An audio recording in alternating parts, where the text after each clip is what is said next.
Shri M K Haridas, ഒരുപാട് സ്വപ്നങ്ങളുമായാണ് നിധിൻ ആ കോളേജിലേക്ക് കടന്നു ചെന്നത്. പഠിച്ചു മിടുക്കനാകണം എന്ന ആഗ്രഹം മാത്രമായിരുന്നു. പക്ഷേ ആ കുടുംബം ആരോപിക്കുന്നത് പോലെ കൊന്നു തള്ളുകയായിരുന്നു ആ ചെറുപ്പക്കാരനെ. എന്നിട്ടും നീതി എവിടെ എന്നുള്ള ചോദ്യമാണ് ഇപ്പോഴും ഉയരുന്നത്. പോലീസ് അന്വേഷണം എവിടെ എത്തി നിൽക്കുന്നു എന്നുള്ളതും വലിയ ചോദ്യങ്ങൾക്കിടയാക്കുന്നുണ്ട്. നിധിൻ്റെ മരണവുമായി ബന്ധപ്പെട്ട് കോളേജ് നടത്തിപ്പും അതിൻ്റെ മാനേജ്മെൻറ്റും അധികാരികളും ഇതുവരെ ഒരക്ഷരം പോലും ഉരിയാടിയിട്ടില്ല. അവിടെ അനധികൃതമായിട്ടാണ് ഇത്തരം കോഴ്സുകൾ നടന്നതെന്നും അവിടുത്തെ ഉടമ കൂടിയായ ചെയർമാൻ കൂടിയായ ജബ്ബാർ ഹാജിയുടെ പല പ്രവർത്തനങ്ങളും സംശയത്തിൻ്റെ നിഴലിലാണ് എന്നും ഉള്ള റിപ്പോർട്ടുകളും പുറത്തു വരുന്നുണ്ട്. എങ്ങനെയാണ് ഈ ഘട്ടത്തിൽ താങ്കൾ ഇതിനെ വിലയിരുത്തുന്നത്? നിങ്ങളുടെ ഇന്നത്തെ ഈ ചർച്ചയുടെ ക്യാപ്ഷൻ നിധിന് നീതി കിട്ടുമോ എന്നുള്ളതാണ്. ഒരു കാരണവശാലും നിധിന് നീതി കിട്ടില്ല. കാരണം നീതി കിട്ടാത്തത് ഇവിടുത്തെ നമ്മുടെ സമൂഹത്തിൽ രാഷ്ട്രീയപരമായും സാമൂഹ്യപരമായും സ്വാധീനമുള്ളവർ പ്രതിസ്ഥാനത്ത് വരുന്ന ഒരു കേസുകളും ഇത്തരത്തിലെ പ്രതികൾ കൃത്യമായി ശിക്ഷിക്കപ്പെട്ടിട്ടില്ല. കാരണം എന്താ വെച്ച് കഴിഞ്ഞാൽ ആദ്യത്തെ ഒരു അറസ്റ്റ് ഉണ്ടാകുമായിരിക്കാം, ഒരു 14 ദിവസത്തെ റിമാൻഡ് ഉണ്ടാകുമായിരിക്കാം. അത് കഴിഞ്ഞ് പുറത്തിറങ്ങുന്ന ഇവർക്ക് എല്ലാവിധ തെളിവുകളും തേച്ചുമാച്ച് കളഞ്ഞു കൊടുക്കാൻ വേണ്ടിയിട്ട് നമ്മുടെ പോലീസ് തന്നെ വേണ്ട ഒത്താശ ചെയ്യുന്ന നമ്മുടെ നാട്ടിലെ നിധിന് എവിടുന്ന് നീതി കിട്ടാനാ? നിധിന്റെ കുടുംബത്തിന് എവിടുന്ന് നീതി കിട്ടാനാ? പക്ഷെ ഇവിടെ നമ്മൾ ഈ നിധിന്റെ മരണത്തോടനുബന്ധിച്ചിട്ട് നമ്മൾ ചിന്തിക്കേണ്ട കുറെ കാര്യങ്ങളുണ്ട്. ഇത്തരത്തിലുള്ള കോളേജുകൾ ഇപ്പോൾ നടത്തുന്നത് വളരെ അനധികൃതമായിട്ടാണ്. ഇത്തരത്തിലുള്ള കോഴ്സുകൾ നടത്താനൊന്നും അവർക്ക് അംഗീകാരമില്ല എന്നുള്ള കാര്യങ്ങളൊക്കെ നമുക്ക് രണ്ടാമത് അന്വേഷിച്ചു കഴിഞ്ഞാൽ തന്നെ ഒരു സ്വാശ്രയ ദന്തൽ കോളേജിലെ ഇത്തരത്തിലുള്ള ഒരു എന്താ പറയേണ്ടത് വർണ്ണവിവേചനവും മതവെറിയും പൂണ്ട ഒരു അധ്യാപക സമൂഹം ഇത്രയും കാലം എങ്ങനെ ജോലി ചെയ്തു എന്നുള്ളത് ആ ചോദ്യം നമുക്കെതിരെയാണ് ഉയരുന്നത്, സമൂഹത്തിനെതിരെയാണ് ഉയരുന്നത്, ഇവിടുത്തെ ഗവൺമെന്റിനെതിരെയാണ് ഉയരുന്നത്. ഈ ഗവൺമെന്റ് ഇത്തരത്തിലുള്ള കോളേജുകളിൽ ഇത്തരത്തിലുള്ള തോന്നിവാസം, കുട്ടികളെ ഹരാസ് ചെയ്യുന്ന, കുട്ടികളെ മാനസികമായിട്ടും ശാരീരികമായിട്ടും ചെരുപ്പ് ഊരിയിട്ട് ഒരു കുട്ടിയെ കൊണ്ട് മറ്റേ കുട്ടിയെ അടിപ്പിച്ചു എന്നാണ് പറയുന്നത്. കുട്ടികള് അവർക്ക് മുഴുവൻ തുറന്നു പറയാൻ അവർക്ക് ഭയമുണ്ടായിരുന്നത് കൊണ്ടാണ്. അവരെ ഭീഷണിപ്പെടുത്തിയിട്ടാണ് ഈ റാം എന്ന് പറയുന്ന അധ്യാപകൻ അവിടെ പഠിപ്പിച്ചിരുന്നത് എന്ന് വേണം നമ്മൾ മനസ്സിലാക്കാൻ. എങ്ങനെയാണ്?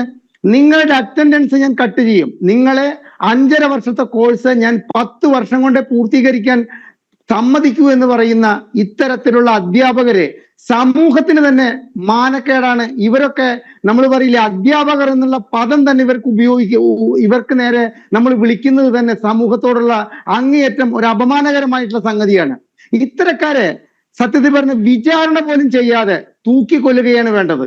പക്ഷെ നമ്മുടെ നീതി നിയമ സംവിധാനം നമുക്കറിയാം. സിദ്ധാർത്ഥന്റെ മരണം കഴിഞ്ഞിട്ട് കൃത്യം ഒരു 3-4 മാസം കഴിഞ്ഞപ്പോൾ ആ പ്രതികൾക്ക് നമ്മുടെ നീതി നിയമ സംവിധാനം എന്ത് ചെയ്തു?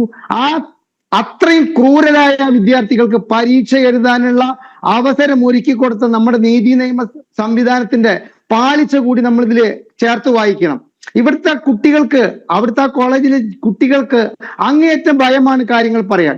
അവർ പൊട്ടിക്കരഞ്ഞുകൊണ്ട് കാര്യങ്ങൾ വിവരിക്കുമ്പോൾ തന്നെ അവർ പറയണു, ഇനി ഞങ്ങൾക്ക് നേരിടാൻ പോകുന്ന ഭവിഷ്യത്ത് എന്താണെന്ന് ഞങ്ങൾക്ക് അറിയില്ല.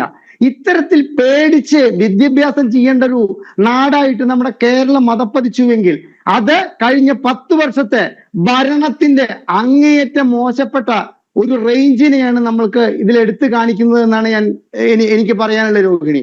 എന്തുകൊണ്ട് ഈ കോളേജിൽ നടക്കുന്ന ഇത്തരത്തിലുള്ള കാര്യങ്ങൾ നമ്മൾ അവിടുത്തെ ആ കോളേജിലെ അധ്യാപകേതര സ്റ്റാഫ് ഒഴികെയുള്ള എല്ലാവരും ഈ നിധിന്റെ മരണത്തിൽ ഉത്തരവാദികളാണ്.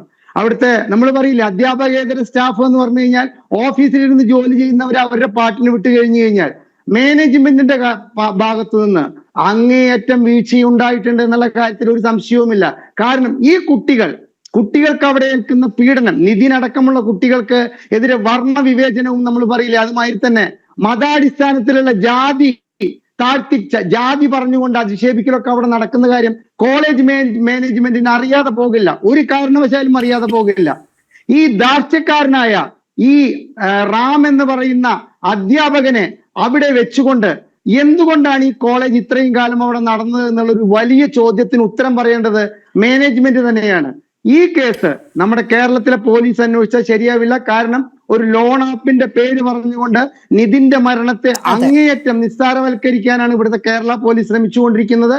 ഒട്ടും വൈകാതെ തെളിവുകൾ തേഞ്ഞു മാഞ്ഞ് സിദ്ധാർത്ഥന്റെ മരണം പോലെ, സിദ്ധാർത്ഥന്റെ മരണത്തിൽ CBI വരുമ്പോഴേക്കും 99% തെളിവുകളും തേച്ചുമാഞ്ഞു പോയിട്ടുണ്ടായിരുന്നു. അതുകൊണ്ട് തന്നെ ഇപ്പോഴും സിദ്ധാർത്ഥന്റെ മാതാപിതാക്കൾ പറയുന്നത് എന്താ? യഥാർത്ഥ കുറ്റവാളികള് രാഷ്ട്രീയക്കാരുടെ ചിറകിന് കീഴിൽ ഇപ്പോഴും സുഗമമായിട്ട് ഇവിടെ വാഴുമ്പോഴാണ് അവർ അങ്ങേയറ്റം പരിതപിക്കുന്നത്.